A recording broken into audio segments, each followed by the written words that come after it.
안녕하세요. 우리 채널에 오신 여러분을 환영합니다. 함께 흥미로운 뉴스를 탐험해봅시다. 채널 구독하고 알림을 켜두시면 최신 업데이트를 놓치지 않습니다. 이제 오늘의 주요 내용을 살펴보겠습니다.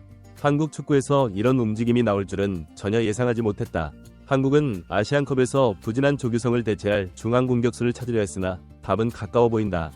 서툴지만 정확하게 시즌을 마무리할 수 있는 능력, 그리고 무엇보다 유럽 어느 나라와도 견줄 수 없는 한국의 뛰어난 이 선의 능력을 극대화하는 플레이 스타일이 바로 한국이 이런 성과를 거둘 수 있었던 근본적인 이유일 것이다.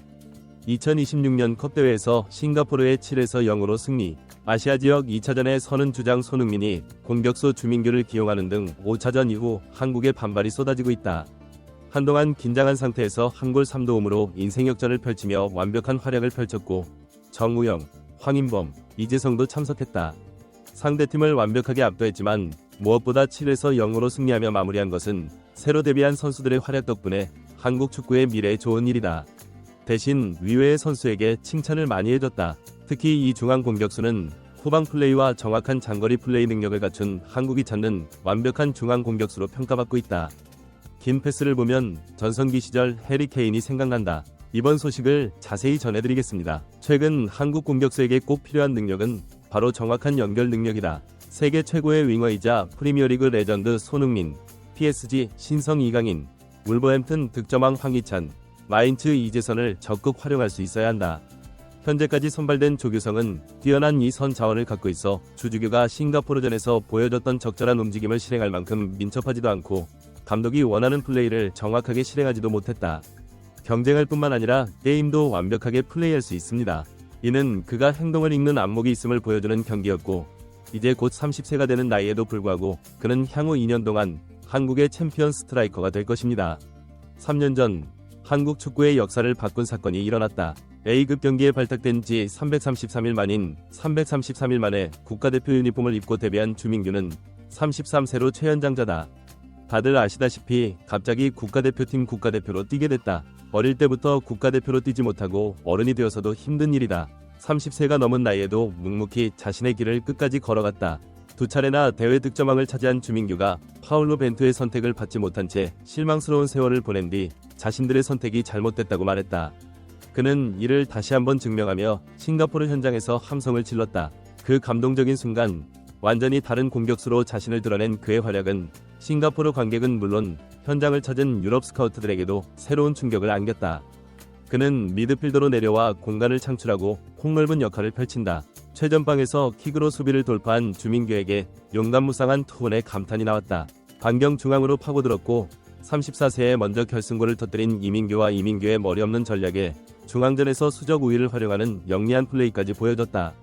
54일 동안 한 골은 물론 3도움을 기록하며 어시스트 해트트릭이라는 경이로운 기록을 세웠다.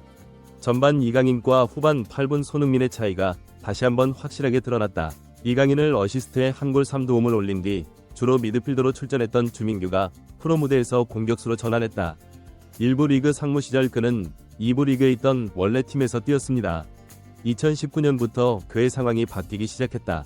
올 시즌 2위였던 울산 현대가 그에게 찾아왔고 울산도 그 자리에 있었다. 당시 김도훈 감독이 이끌었다. 주민규는 지난해 홍명보 감독 밑에서 울산에 입단했다.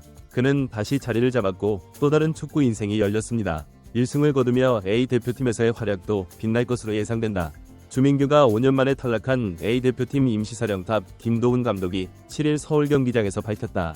어제 공항 입국장에서는 주민규의 득점을 예상했다. 앞서 우리는 최전방 공격수로서 주민규의 역할에 대해 이야기했다. 너무 멀리 떨어지지만 않으면 될 것 같아요.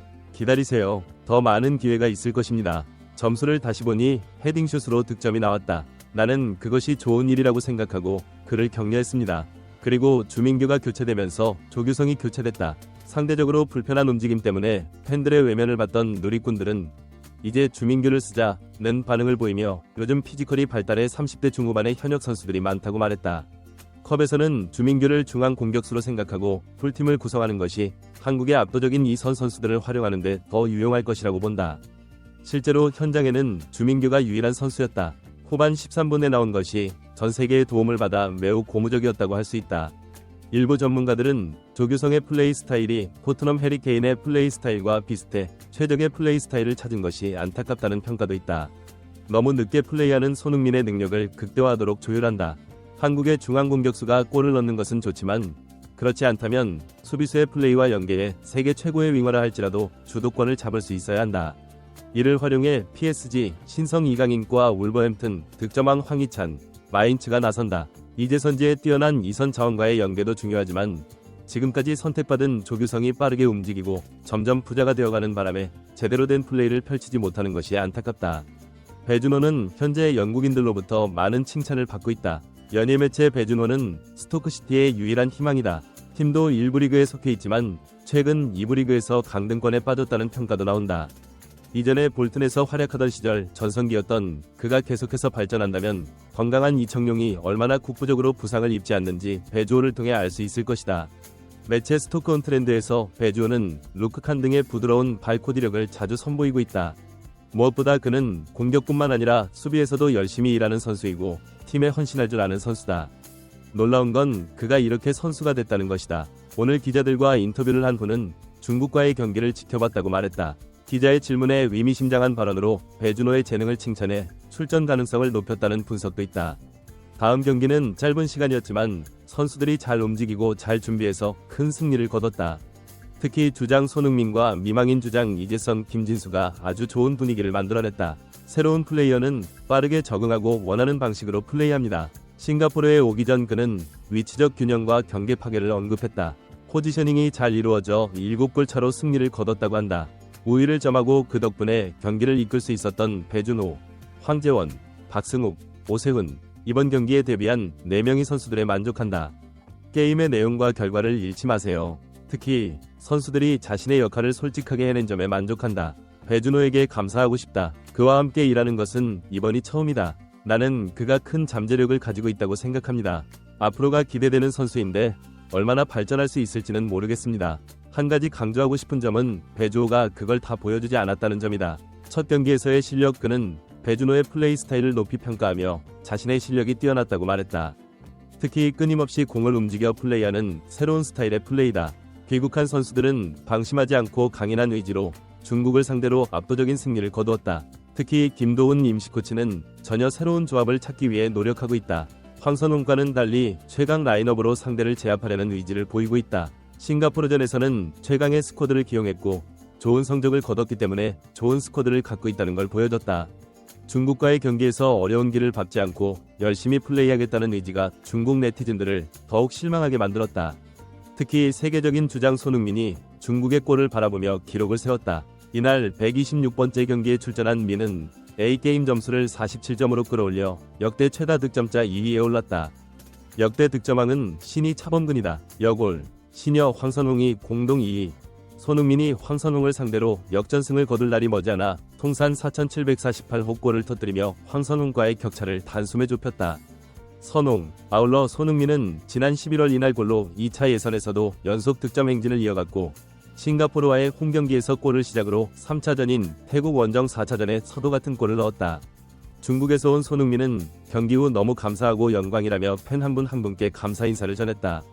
이 말을 전하고 싶고 저를 도와주신 모든 코치님들께도 감사하다는 말씀을 전하고 싶습니다.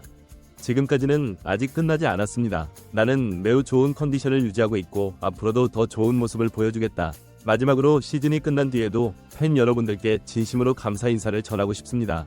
개인적으로 감사 인사를 전할 수는 없지만 이 기회를 빌어 감사 인사를 전하고 싶습니다. 시즌 동안 어려운 시기를 여러분과 저 덕분에 이겨낼 수 있었다고 소감을 전합니다. 이런 손흥민의 모습을 보면 팬들을 실망시키지 않고 사랑한다고 인사하겠다고 중국 축구 팬들이 TV에서 언제 중국 선수가 되느냐고 물었다. 손흥민 플레이 볼 수 있을까? 다른 선수들은? 대신 이번엔 손흥민을 응원하며 중국 축구의 쇠퇴를 지켜보자. 우리도 손흥민의 경기를 보러 가서 박수를 받고 싶어하는 싱가포르 축구 팬다운 반응을 보이고 있다. 반응이다. 출시를 앞두고 탑클래스에서는 앞으로도 관련 소식을 계속 전해드릴 예정입니다. 구독과 좋아요 버튼을 눌러주시면 영상 제작에 많은 도움이 됩니다. 탑클래스 TV 열심히 하겠습니다. 자랑스러운 탑클래스 선수들의 소식을 전해드립니다. 오늘이 끝날 때까지 계속 지켜봐 주시기 바랍니다. 시청해주신 모든 분들께 감사드리며 오늘도 구독과 좋아요를 눌러주신 분들이 1위에 올랐습니다.